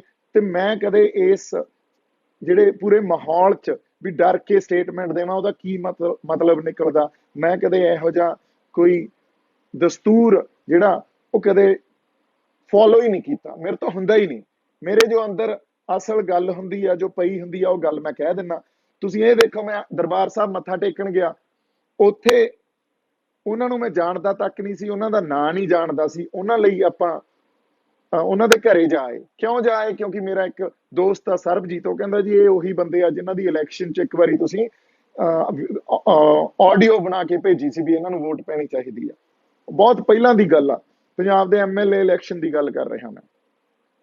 ਅੱਛਾ, ਉਹਨਾਂ ਦੇ ਘਰੇ ਇਸ ਕਰਕੇ ਗਏ ਕਿਉਂਕਿ ਉਹਨਾਂ ਕੋਲੇ ਪੁਰਾਤਨ ਹਥਿਆਰ, ਫਿਰ ਸੰਤਾਂ ਦੀਆਂ ਜਿਹੜੀਆਂ ਦਸਤਾਰਬੰਦੀ ਵੇਲੇ, ਉਸ ਵੇਲੇ ਦੀਆਂ ਯਾਦਾਂ, ਧਰਮ ਯੁੱਧ ਮੋਰਚੇ ਦੀਆਂ ਯਾਦਾਂ, ਇਹ ਸਭ ਕੁਝ ਪਿਆ ਸੀ। ਪਰ ਗੱਲ ਕਿੱਥੇ ਜੋੜੀ? ਵੇਖੋ, ਅਕਾਲੀ। ਪਹਿਲਾਂ ਕਿੱਥੇ ਜੋੜੀ ਸੀ ਗੱਲ? ਸਨੀ ਦਿਓਲ ਦੇ ਇਲੈਕਸ਼ਨ ਵੇਲੇ ਵੇਖੋ ਬੀਜੇਪੀ। ਕੱਲ ਨੂੰ ਕਾਂਗਰਸ ਵਾਲਿਆਂ ਨਾਲ ਬੈਠੇ ਹੋਵਾਂਗੇ, ਵੇਖੋ ਕਾਂਗਰਸ। ਫਿਰ ਕਿਹੜੇ ਪਾਸੇ ਜਾਵਾਂਗੇ ਆਪਾਂ? ਤੁਸੀਂ ਜੇ ਇੰਨਾ ਸ਼ੱਕ ਕਰਦੇ ਹੋ, ਇੰਨਾ ਜ਼ਿਆਦਾ ਤੁਹਾਨੂੰ ਇਸ ਗੱਲਾਂ ਤੇ ਡਾਊਟ ਹੋ ਜਾਂਦਾ, ਮੈਂ ਇੱਕ ਗੱਲ ਤੁਹਾਨੂੰ ਕਲੀਅਰ ਕਰਦਾ, ਦੀਪ ਸਿੱਧੂ ਨਾ ਕੋਈ ਪਾਰਟੀ ਬਣਾ ਰਿਹਾ, ਨਾ ਦੀਪ ਸਿੱਧੂ ਕੋਈ ਜੁਆਇਨ ਕਰ ਰਿਹਾ। ਜੋ ਸੰਗਤ ਦਾ ਹੁਕਮ ਹੋਊਗਾ, ਜੋ ਸੰਗਤ ਹੁਕਮ ਲਾਊਗੀ, ਉਸ ਹਿਸਾਬ ਨਾਲ ਆਪਾਂ ਫੈਸਲੇ ਲਵਾਂਗੇ। ਨਾ ਮੈਂ ਉੱਥੇ ਲੀਡਰ ਬਣਨ ਗਿਆ, ਨਾ ਮੈਂ ਉੱਥੇ ਆਪਦਾ ਨਾਮ ਚਮਕਾਉਣ ਗਿਆ। ਆ ਬੈਠੇ ਆ ਜਿੱਥੋਂ ਤੁਹਾਡੇ ਨਾਲ ਗੱਲ ਕਰਦਾ ਹੁੰਦਾ ਸੀ ਬੈਠ ਕੇ, ਅੱਜ ਉੱਥੇ ਹੀ ਬੈਠਾ। ਬੜਾ ਕੁਛ ਜੇਲ੍ਹ ਚੋਂ ਬਾਹਰ ਆਉਂਦੇ ਆਪਾਂ ਬੜੇ ਡਰਾਮੇ ਕਰ ਸਕਦੇ ਸੀ, ਬਹੁਤ ਕੁਝ ਗੱਲਾਂ ਕਹਿ ਸਕਦੇ ਸੀ ਵੀ ਬਹੁਤ ਤਸੀਹੇ ਦਿੱਤੇ ਗਏ, ਦਿੱਤੇ ਵੀ ਗਏ, ਪਰ ਕੁੱਟਮਾਰ ਨਹੀਂ ਹੋਈ। ਤਸੀਹੇ ਤਾਂ ਝੱਲ ਕੇ ਹੀ ਆਏ ਆ, ਪਰ ਮੈਨੂੰ ਡਰਾਮੇ ਨਹੀਂ ਕਰਨੇ ਆਉਂਦੇ, ਔਰ ਕੁੱਟਮਾਰ ਨਹੀਂ ਹੋਈ। ਇਹ ਗੱਲ ਮੈਂ ਸੱਚ ਕਿਹਾ। ਇਹ ਤਾਂ ਕੋਈ ਵੀ ਸਮਝੂਗਾ ਵੀ ਇਹ ਗੱਲ ਇਹਨਾਂ ਨੇ, ਜਿਨ੍ਹਾਂ ਬੰਦਿਆਂ ਨੇ ਪ੍ਰੈਜੁਡਿਸ ਮਨ 'ਚ ਰੱਖਣਾ ਹੁੰਦਾ ਨਾ, ਜਿਨ੍ਹਾਂ ਨੇ ਗੱਲ ਮੇਰੀ ਕਹੀ ਹੋਈ ਉਹਨੂੰ ਪੇਸ਼ ਹੀ ਗਲਤ ਢੰਗ ਨਾਲ ਕਰਨਾ, ਉਹਨੂੰ ਤੋੜਨਾ ਮਰੋੜਨਾ ਹੀ ਆ, ਉਹ ਬੰਦਿਆਂ ਨੇ ਤਾਂ ਇਹੀ ਕਹਿਣਾ, ਵੇਖਿਆ ਰੱਖਤਾ ਸੀ ਨਾ ਸਰਕਾਰ ਨੇ, ਫਿਰ ਇਹ ਤਾਂ ਸਰਕਾਰ ਦਾ ਹੱਥ ਸੀ ਉੱਥੇ। ਉਹ ਮੈਨੂੰ ਵੀ ਸਮਝ ਸੀ ਇੰਨੀ, ਪਰ ਮੇਰੇ ਤੋਂ ਨਹੀਂ ਝੂਠ ਬੋਲ ਹੁੰਦਾ। ਮੈਂ ਸਿੱਧੀ ਗੱਲ ਆ ਕੇ ਦੱਸੀ, ਔਰ ਕੱਲੇ ਮੇਰੇ ਨਾਲ ਨਹੀਂ, ਜਿੰਨੇ ਬੰਦੇ ਉਸ ਇੰਟੈਰੋਗੇਸ਼ਨ ਸੈਂਟਰ 'ਚ ਕ੍ਰਾਈਮ ਬ੍ਰਾਂਚ ਨੇ ਫੜੇ ਸੀ, ਉਹਨਾਂ ਬੰਦਿਆਂ ਨਾਲ ਕੁੱਟਮਾਰ ਨਹੀਂ ਕੀਤੀ। ਉਹਨਾਂ ਨੂੰ ਹੋਰ ਤਸੀਹੇ ਜ਼ਰੂਰ ਦਿੱਤੇ ਆ ਪੁਲਿਸ ਨੇ। ਚਾਹੇ ਇਕਬਾਲ ਤੋਂ ਪੁੱਛ ਲਓ, ਚਾਹੇ ਬਾਬਾ ਸੁਖਦੇਵ ਸਿੰਘ ਤੋਂ ਪੁੱਛ ਲਓ, ਚਾਹੇ ਤੁਸੀਂ ਹਰਿੰਦਰ ਤੋਂ ਪੁੱਛ ਲਓ, ਚਾਹੇ ਮਨਿੰਦਰ ਤੋਂ ਪੁੱਛ ਲਓ, ਜਿਹੜੇ ਜਿਹੜੇ ਬੰਦੇ ਉੱਥੇ ਫੜੇ ਸੀ, ਕੁੱਟਮਾਰ ਹੋਈ ਆ ਸਾਡੇ ਮੁੰਡਿਆਂ ਨਾਲ। पर वो बंदे ਜਿਹੜੇ 27-28 ਤਰੀਕ ਨੂੰ ਫੜੇ ਗਏ, ਕਿਸੇ ਥਾਣੇ ਵਾਲੇ ਨੇ ਫੜੇ ਆ, ਉਹਨਾਂ ਨਾਲ ਹੋਈ ਆ। ਕ੍ਰਾਈਮ ਬ੍ਰਾਂਚ ਨੇ ਇਸ ਇੰਟਰੋਗੇਸ਼ਨ ਸੈਂਟਰ 'ਚ ਕੁੱਟਮਾਰ ਨਹੀਂ ਕੀਤੀ, ਸਾਨੂੰ ਭੁੱਖਾ ਰੱਖਿਆ, ਸਾਨੂੰ ਸੌਣ ਨਹੀਂ ਦਿੱਤਾ, ਸਾਨੂੰ ਐਡੇ ਐਡੇ ਜਮਾ ਸੈਲਾਂ 'ਚ ਤਾੜਿਆ, ਸਾਨੂੰ ਕਾਲ ਕੋਠੜੀਆਂ 'ਚ ਰੱਖਿਆ, ਪਰ ਸਾਡੇ ਨਾਲ ਕੁੱਟਮਾਰ ਨਹੀਂ ਹੋਈ। ਇਹ ਗੱਲ ਸੱਚੀ ਆ ਤਾਂ ਸੱਚੀ ਆ। ਅਗਲੀ ਗੱਲ ਜਿਹੜੀ ਆਪਾਂ ਕਰਨੀ ਸੀ ਵੀ ਮੈਂ ਮੋਰਚੇ 'ਚ ਕਦੋਂ ਜਾਊਂਗਾ, ਇਹ ਗੱਲ ਸਮਝਣੀ ਬੜੀ ਜ਼ਰੂਰੀ ਆ। ਮੋਰਚੇ 'ਚ ਆਪਾਂ ਪਹਿਲਾਂ 5 ਤੋਂ 6 ਮਹੀਨੇ ਰਹੇ, ਜਮਾ ਹੀ ਕੋਈ ਸਾਡੇ ਆਗੂਆਂ ਨੇ ਸਪੇਸ ਨਹੀਂ ਦਿੱਤੀ, ਔਰ ਜਦੋਂ ਕਿ ਦੇਣੀ ਬਣਦੀ ਸੀ, ਉਹਨਾਂ ਤੰਬੂਆਂ 'ਚ ਮੈਂ ਸੁੱਤਾ, ਉਹਨਾਂ ਸੜਕਾਂ ਤੇ ਮੈਂ ਬੈਠਾ, ਉੱਥੇ ਲੋਕਾਂ ਨੂੰ ਮਿਲਿਆ, ਕੋਈ ਸਪੇਸ ਮਿਲੀ? ਓਪਨ ਲੈਟਰ ਤੱਕ ਲਿਖੇ, ਕੋਈ ਸਪੇਸ ਨਹੀਂ ਮਿਲੀ। ਜੇਲ੍ਹ ਕੱਟ ਆਇਆ ਮੈਂ 3 ਮਹੀਨੇ। ਹੁਣ ਤਾਂ ਕਿਸੇ ਨੇ ਇਹ ਗੱਲ ਕਹਿਣੀ ਸੀ ਵੀ ਦੀਪ ਕੋਈ ਗੱਲ ਨਹੀਂ ਯਾਰ, ਪੁਰਾਣੇ ਵਖਰੇਵੇਂ ਹੋਣਗੇ, ਆ ਜਾ ਆਪਾਂ ਇਕੱਠੇ ਆ। ਕਿਸੇ ਨੇ ਇਹ ਗੱਲ ਨਹੀਂ ਕਹੀ। ਮੈਂ ਮੋਰਚੇ 'ਚ ਚਲਾ ਜਾਵਾਂ, ਉੱਥੋਂ ਫੇਰ ਉਹੀ ਗੱਲ ਹੋਵੇ ਵੀ ਉਧਰ ਵਾਲੇ ਲੜਨ ਆ ਜਾਣ ਤੇ ਇਧਰੋਂ ਸਾਡੇ ਵਾਲੇ ਲੜ ਪੈਣ। ਸਾਰਾ ਜਿਹੜਾ ਇਹਦਾ ਤੁਸੀਂ ਕਹਿ ਲਓ ਵੀ ਇਹਦੀ ਫੇਰ ਮੁੜ ਕੇ ਤੌਹਮਤ ਮੇਰੇ ਤੇ ਲੱਗਣੀ ਆ ਵੀ ਦੀਪ ਸਿੱਧੂ ਆਇਆ ਤੇ ਆਹ ਵੇਖ ਲਓ ਮੋਰਚੇ 'ਚ ਲੜਾਈਆਂ ਕਰਾਈ ਜਾਂਦਾ।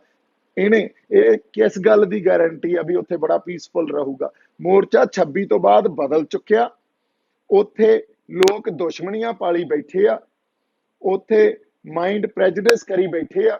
ਇਹ ਬੜਾ ਇੱਕ ਸੋਚ ਕੇ ਸਮਝ ਕੇ ਵਿਚਾਰ ਕੇ ਡਿਸੀਜਨ ਲੈਣਾ ਪਊਗਾ ਮੋਰਚੇ 'ਚ ਕਿਸ ਢੰਗ ਨਾਲ ਚੱਲੀਏ।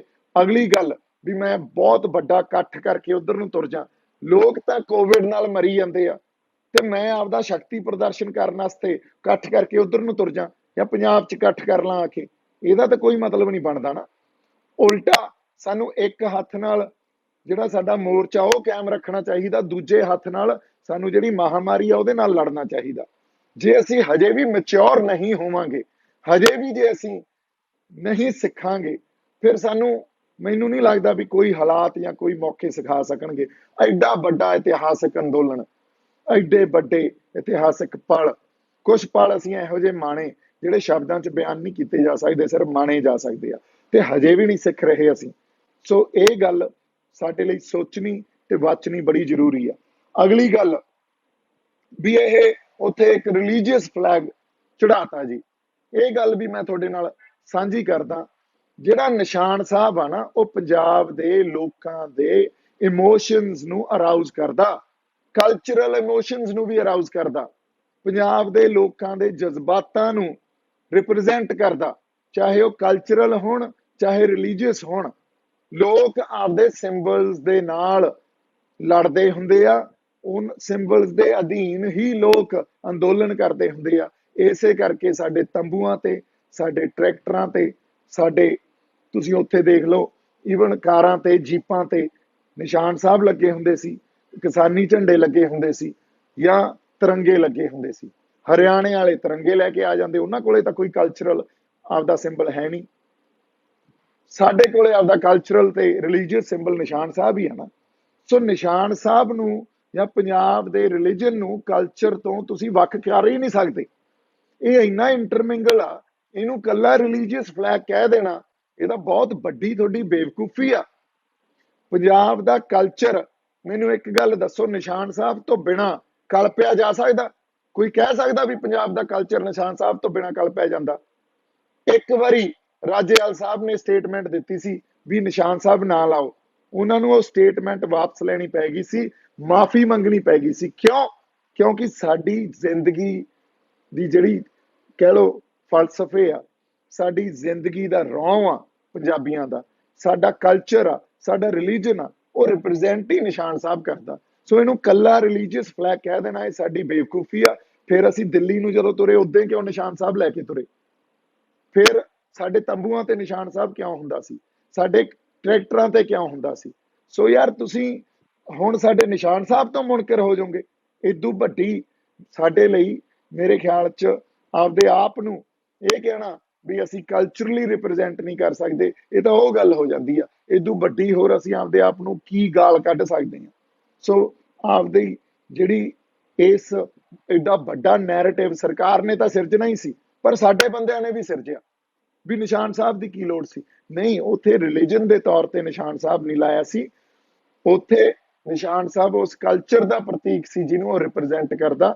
ਕਿਸਾਨੀ ਝੰਡਾ ਕਿਸਾਨੀ ਦਾ ਪ੍ਰਤੀਕ ਸੀ ਤੇ ਤਿਰੰਗਾ ਉੱਥੇ ਇਸ ਦੇਸ਼ ਦਾ ਪ੍ਰਤੀਕ ਸੀ, ਤਿੰਨੇ ਲੱਗੇ ਹੋਏ ਸੀ। ਅਗਲੀ ਗੱਲ, ਮੈਂ 26 ਨੂੰ 11 ਵਜੇ ਕਿਉਂ ਉੱਠਿਆ? ਬਹੁਤ ਸਾਡੇ ਬੰਦੇ ਇਹ ਕਹਿੰਦੇ ਬਾਈ ਤੂੰ 11 ਵਜੇ ਉੱਠਿਆ ਯਾਰ, ਅਸੀਂ ਤਾਂ ਬਹੁਤ ਸਵੇਰੇ ਹੀ ਤੁਰ ਗਏ ਸੀ। 26 ਤਰੀਕ ਨੂੰ ਸਵੇਰੇ 7:30 ਵਜੇ ਜਾ ਕੇ ਸੁੱਤਾ, ਕਿਉਂਕਿ 24 ਤਰੀਕ ਨੂੰ ਨਹੀਂ ਸੁੱਤਾ ਸੀ, 25 ਤਰੀਕ ਨੂੰ ਨਹੀਂ ਸੁੱਤਾ ਸੀ। 25 ਦੀ ਸਾਰੀ ਰਾਤ, ਪਹਿਲਾਂ ਤਾਂ ਤੁਸੀਂ ਮੇਰਾ ਲਾਈਵ ਦੇਖ ਲਿਓ, 2:30 ਵਜੇ ਤਾਂ ਮੈਂ ਲਾਈਵ ਕਰਕੇ ਗਿਆ ਮੋਰਚੇ ਚੋਂ। ਉਦੋਂ ਬਾਅਦ 4 ਘੰਟੇ, ਕਿਉਂਕਿ ਉੱਥੋਂ ਲੰਘਣ ਦੀ ਜਗ੍ਹਾ ਨਹੀਂ ਸੀ, ਡਰਾਈਵ ਕਰਕੇ ਉਸ ਜਿਹੜੇ ਢਾਬੇ ਤੇ ਮੈਂ ਜਾ ਕੇ ਸੁੱਤਾ ਉੱਥੇ ਜਾ ਕੇ ਪਹੁੰਚੇ ਆ। 6:30 ਪੌਣੇ 7 ਪਹੁੰਚੇ ਆ। ਮੈਂ ਗਿਆ, ਨਹਾਤਾ, ਨਹਾ ਕੇ ਸੁੱਤਾ, 7:30 26 ਨੂੰ ਸਵੇਰੇ ਸੁੱਤਾ ਤੇ 2-3 ਘੰਟੇ ਸੌਂ ਕੇ ਉੱਠ ਖੜਾ ਵੀ ਇਸ ਤੋਂ ਬਾਅਦ ਆਪਾਂ ਜਾ ਕੇ ਟਰੈਕਟਰ ਰੈਲੀ 'ਚ ਪਾਰਟ ਲੈਣਾ। ਉਦੋਂ ਤੱਕ ਮੈਨੂੰ ਕੁਝ ਨਹੀਂ ਪਤਾ ਸੀ ਕੀ ਹੋ ਰਿਹਾ। ਜਦੋਂ ਉੱਠਿਆ ਉਦੋਂ ਪਤਾ ਲੱਗਿਆ ਵੀ ਬੈਰੀਕੇਡ ਟੁੱਟ ਚੁੱਕੀ ਆ। ਸਾਡੇ ਬੰਦੇ ਤਾਂ ਹੁਣ ਜਿਹੜਾ ਕਰਨਾਲ ਬਾਈਪਾਸ ਤੋਂ ਅੱਗੇ ਲੰਘ ਗਏ ਆ, ਉਦੋਂ ਅੱਧੇ ਘੰਟੇ ਬਾਅਦ ਪਤਾ ਚੱਲਿਆ ਵੀ ਇਹ ਤਾਂ ਲਾਲ ਕਿਲੇ ਨੂੰ ਤੁਰ ਗਏ ਆ। ਔਰ ਉੱਥੇ ਸਾਡੇ ਹੋਰ ਲੀਡਰ ਆ ਕੰਵਰ ਵਰਗੇ ਆਪਣੇ, ਜਿਹੜੇ ਕਹਿੰਦੇ ਸੀ ਪੇਚਾ ਪੈ ਗਿਆ ਸੈਂਟਰ ਨਾਲ, ਬਾਅਦ ਚ ਸਭ ਇੱਧਰ ਉੱਧਰ ਹੋ ਗਏ, ਇਹ ਸਭ ਪਹੁੰਚੇ ਆ, ਪਰ ਕੋਈ ਨਹੀਂ ਮੰਨਦਾ। ਕਿੰਨੇ ਬੰਦੇ ਉੱਥੇ, ਲੱਖਾਂ ਬੰਦੇ ਪਹੁੰਚੇ, ਕੋਈ ਨਹੀਂ ਬੋਲਿਆ। ਇਹ ਤਾਂ ਬਾਈ ਤੁਸੀਂ ਆਪਦੀ ਜ਼ਮੀਰ ਤੋਂ ਸਵਾਲ ਪੁੱਛੋ, ਮੇਰੇ ਤੋਂ ਇਸ ਗੱਲ ਦਾ ਸਵਾਲ ਨਾ ਪੁੱਛੋ। ਮੈਂ ਤਾਂ ਕੱਲਾ ਬੋਲਿਆ ਨਾ, ਉਦੋਂ ਬਾਅਦ ਵੀ ਖੜਾ ਰਿਹਾ। ਪਰ ਜਿਹੜੇ ਉੱਥੇ ਗਏ ਸੀ, ਜਿਨ੍ਹਾਂ ਨੇ ਉਹ ਪਲ ਮਾਨਿਆ, ਉਹ ਵੀ ਆਪਦੀਆਂ ਫੋਟੋਆਂ ਡਿਲੀਟ ਕਰ ਗਏ। ਉਹਨਾਂ ਬੰਦਿਆਂ ਨੇ ਵੀ ਆਵਾਜ਼ ਨਹੀਂ ਚੱਕੀ। ਇਹ ਤਾਂ ਆਪਦੀ ਜ਼ਮੀਰ ਤੋਂ ਪੁੱਛੋ, ਮੇਰੇ ਤੋਂ ਨਾ ਪੁੱਛੋ। ਅਗਲੀ ਗੱਲ, ਵੀ ਪੁਲਿਸ ਤੋਂ ਕੁੱਟ ਕਿਉਂ ਨਹੀਂ ਪਈ? ਹੁਣ ਪੁਲਿਸ ਨੂੰ ਮੈਂ ਇਹ ਕਹਾਂ ਵੀ ਮੈਨੂੰ ਕੁੱਟੋ, ਨਹੀਂ ਤਾਂ ਸਾਡੇ ਬੰਦਿਆਂ ਨੇ ਮੈਨੂੰ, ਬਈ ਇਹ ਤਾਂ ਵਿਸ਼ਵਾਸ ਨਹੀਂ ਕਰਨਾ, ਇਹਨਾਂ ਨੇ ਤਾਂ ਮੈਨੂੰ ਇਹੀ ਗੱਲ ਕਹਿ ਦੇਣੀ ਹੈ, ਇਹ ਬੀਜੇਪੀ ਦਾ। ਮੇਰੇ ਤੋਂ ਇਹੋ ਜਿਹੇ ਡਰਾਮੇ ਨਹੀਂ ਹੁੰਦੇ। ਬਾਹਰ ਆ ਕੇ ਇਹ ਗੱਲ ਕਹਿਣੀ ਬੜੀ ਸੌਖੀ ਸੀ ਵੀ ਪੁਲਿਸ ਨੇ ਤਾਂ ਮੇਰੇ ਕੁੱਟ-ਕੁੱਟ ਬੰਬਲੀ ਬਣਾਤੀ, ਜਾਂ ਬਾਈ ਉਹਨਾਂ ਨੇ ਬਹੁਤ ਕੁੱਟਿਆ। ਇਹ ਗੱਲ ਬੜੀ ਸੌਖੀ ਸੀ। ਔਰ ਜਦੋਂ ਮੈਂ ਅੰਦਰ ਗਿਆ, ਬਹੁਤ ਲੋਕਾਂ ਨੇ ਇਹ ਗੱਲ, ਮੇਰੇ ਖਿਆਲ 'ਚ ਇਹ ਬਹੁਤ ਲੋਕਾਂ ਨੇ ਅੰਡਰਸਟੈਂਡ ਆਈ ਕੀਤਾ ਵੀ ਹੁਣ ਦੀਪ ਸਿੱਧੂ ਨੇ ਪਤਾ ਨਹੀਂ ਕਿੰਨੇ ਕੁ ਫਸਾ ਦੇਣੇ ਆ। ਪਰ ਦੀਪ ਸਿੱਧੂ ਆਪ ਜਿੰਨੇ ਕਿ ਝੱਲ ਗਿਆ, ਉਹ ਤੁਸੀਂ ਇਹ ਝੱਲ ਗਿਆ, ਕਿਸੇ ਨੂੰ ਫਸਾਇਆ। ਦੀਪ ਸਿੱਧੂ ਨੇ ਕਿਸੇ ਬੰਦੇ ਦਾ ਨਾਂ ਲਿਆ। ਦੀਪ ਸਿੱਧੂ ਜਿੰਨੀ ਕੁ ਹਿੰਮਤ ਸੀ, ਉਹ ਹਿੰਮਤ ਦੇ ਨਾਲ ਆਪਦੀ ਲੀਗਲ ਲੜਾਈ ਵੀ ਲੜੀ ਤੇ ਆਪਦੀ ਮੋਰਲ ਲੜਾਈ ਵੀ ਲੜੀ, ਤੇ ਉਹ ਲੜ ਕੇ ਬਾਹਰ ਆ ਗਿਆ। ਕਿਉਂ? ਦੀਪ ਸਿੱਧੂ ਇੱਕ ਕੁਆਲੀਫਾਈਡ ਲਾਇਰ ਆ, ਉਹਨੂੰ ਇਹ ਵੀ ਪਤਾ ਸੀ ਵੀ ਜੇ ਜ਼ਮਾਨਤ ਲੈਣੀ ਆ ਤਾਂ ਅਸੀਂ ਆਪਦੀ ਲੀਗਲ ਲੜਾਈ ਜਿਹੜੀ ਇਹ ਕਾਨੂੰਨ ਦੇ ਦਾਇਰੇ 'ਚ, within the framework of this law ਲੜਨੀ ਆ, ਤਾਂ ਉਹ ਕਿਵੇਂ ਲੜਨੀ ਆ? ਕੋਈ ਤਾਂ ਮੇਰੇ ਖਿਲਾਫ ਐਵੀਡੈਂਸ ਦਿਖਾਉਂਦੇ। ਇਹ ਤਾਂ ਐਸਟੈਬਲਿਸ਼ ਗੱਲ ਹੋ ਗਈ ਵੀ ਨਾ ਤਾਂ, ਔਰ ਕੋਰਟ ਨੇ ਕਲੀਅਰ ਕੱਟ, ਤੁਸੀਂ ਤਿੰਨੇ ਆਰਡਰ ਪੜ੍ਹ ਲਓ, ਤਿੰਨਾਂ ਆਰਡਰ 'ਚ ਇਹ ਕੋਰਟ ਨੇ ਕਲੀਅਰ ਕੱਟ ਲਿਖਿਆ ਵੀ ਨਾ ਉਹ ਵਾਇਲੈਂਸ 'ਚ ਸੀ, ਨਾ ਉਹਨੇ ਕਿਸੇ ਨੂੰ ਭੜਕਾਇਆ, ਨਾ ਇਸ ਬੰਦੇ ਨੇ ਕੋਈ ਕੌਨਸਪੀਰੇਸੀ ਕੀਤੀ ਆ। ਇਹ ਤਾਂ ਉੱਥੇ ਖੜਾ ਸੀ, ਇਹ ਤਾਂ ਉੱਥੇ ਮੌਜੂਦ ਸੀ, ਇਹਨੇ ਤਾਂ ਉੱਥੇ ਐਕਚੁਅਲੀ ਪੀਸਫੁਲ ਪ੍ਰੋਟੈਸਟਰ ਸੀ, ਔਰ ਇਹਨੂੰ ਸਕੇਪਗੋਟ ਬਣਾਇਆ ਜਾ ਰਿਹਾ। ਇਹਦੇ ਸਿਰ ਤੇ ਭਾਂਡਾ ਸਾਰਾ, ਉਹ ਕਹਿ ਲਓ ਵੀ ਇਹਦੇ ਸਿਰ ਤੇ ਭੰਨਿਆ ਜਾ ਰਿਹਾ। ਇਹ ਸਾਰੀਆਂ ਗੱਲਾਂ ਲਿਖੀਆਂ ਹੋਈਆਂ, ਔਰ ਅਸੀਂ ਝੂਲ ਦੇ ਨਿਸ਼ਾਨ ਰਹਿਣ ਪੰਥ ਮਹਾਰਾਜ ਦੇ ਕਹਿਣਾ, ਇਹ ਕੋਈ ਭੜਕਾਊ ਗੱਲ ਨਹੀਂ ਆ। ਜਿਨ੍ਹਾਂ ਗੱਲਾਂ ਤੇ ਸਾਨੂੰ ਡਰਾਇਆ ਜਾਂਦਾ, ਉਹਨਾਂ ਗੱਲਾਂ ਨੂੰ ਵਿੱਚ ਪਾ ਕੇ ਆਰਡਰ ਲੈ ਕੇ ਆਇਆ ਮੈਂ। ਇਹ ਤੁਸੀਂ ਮੇਰੇ ਤਿੰਨੇ ਆਰਡਰ ਪੜ੍ਹ ਲਓ, ਤੁਹਾਡੇ ਸਾਹਮਣੇ ਆ ਜਾਊਗੀ। ਜੇ ਡਿਨਾਈ ਕਰਦੇ ਬੇਲ, ਤਾਂ ਕਿਸ ਬਣਾ ਤੇ ਕਰਦੇ? ਕੋਈ ਤਾਂ ਉਹਨਾਂ ਕੋਲੇ, ਜਿਹੜੀ ਤੁਸੀਂ ਕਹਿੰਦੇ ਹੋ, ਕੋਈ ਤਾਂ ਆਧਾਰ ਹੁੰਦਾ ਬੇਲ ਡਿਨਾਈ ਕਰਨ ਦਾ, ਕੁਛ ਤਾਂ ਐਵੀਡੈਂਸ ਦਿਖਾਉਂਦੇ, ਪਰ ਕੁਛ ਨਹੀਂ ਆ। ਸੋ ਇਸ ਕਰਕੇ ਜਿਹੜੀ ਕਾਨੂੰਨੀ ਲੜਾਈ ਆ, ਉਹ ਬੀਇੰਗ ਅ ਲਾਇਰ ਅਸੀਂ ਬੜੇ ਪਰਪੱਕ ਤਰੀਕੇ ਨਾਲ ਲੜੀ ਆ, ਜਿੱਥੇ ਅਸੀਂ ਇਹ ਵੀ ਸੋਚਿਆ ਵੀ ਮੋਰਲੀ ਵੀ ਠੀਕ ਰਹੀਏ, ਕਿਤੇ ਇਹ ਨਾ ਹੋਵੇ ਕਾਨੂੰਨੀ ਲੜਾਈ ਅਸੀਂ ਜਿੱਤ ਜਾਈਏ ਪਰ ਮੋਰਲ ਜਿਹੜੀ ਲੜਾਈ ਆ ਉਹ ਅਸੀਂ ਹਾਰ ਜਾਈਏ। ਅਗਲੀ ਗੱਲ, ਇਦੋਂ ਬਾਅਦ ਲਾਈਫ ਕੀ ਆ ਮੇਰੀ? ਲਾਈਫ ਇਹ ਆ ਵੀ ਮੈਂ ਬੰਬਈ ਬੈਠਾ, ਇੱਥੇ ਲੋਕਾਂ ਨੇ ਮੈਨੂੰ ਇਹ ਮੰਨ ਲਿਆ ਵੀ ਇਹ ਤਾਂ ਕੋਈ ਐਂਟੀ ਨੈਸ਼ਨਲ ਜਾਂ ਟੈਰਰਿਸਟ ਬੰਦਾ।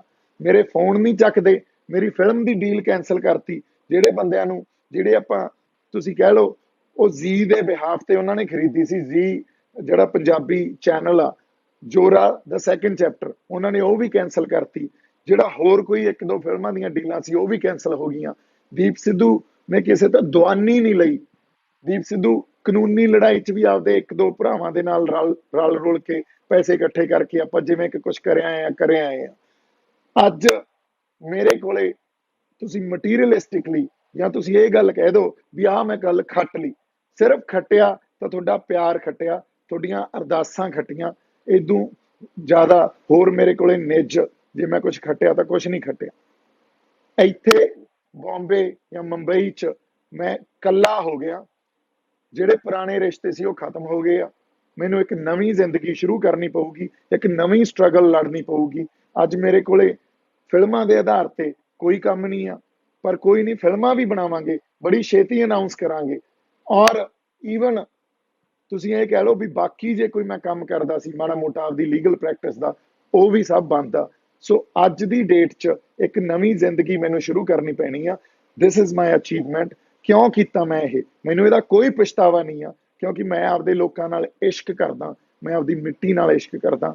ਇਸ ਕਰਕੇ ਅਗਲੀ ਗੱਲ, ਕੁਝ ਲੋਕ ਮੇਰੀਆਂ ਕਹੀਆਂ ਗੱਲਾਂ ਨੂੰ, ਜਿਵੇਂ ਮੈਂ ਪਹਿਲਾਂ ਕਿਹਾ, ਤੋੜ ਮਰੋੜ ਕੇ ਪੇਸ਼ ਕਰਦੇ ਆ।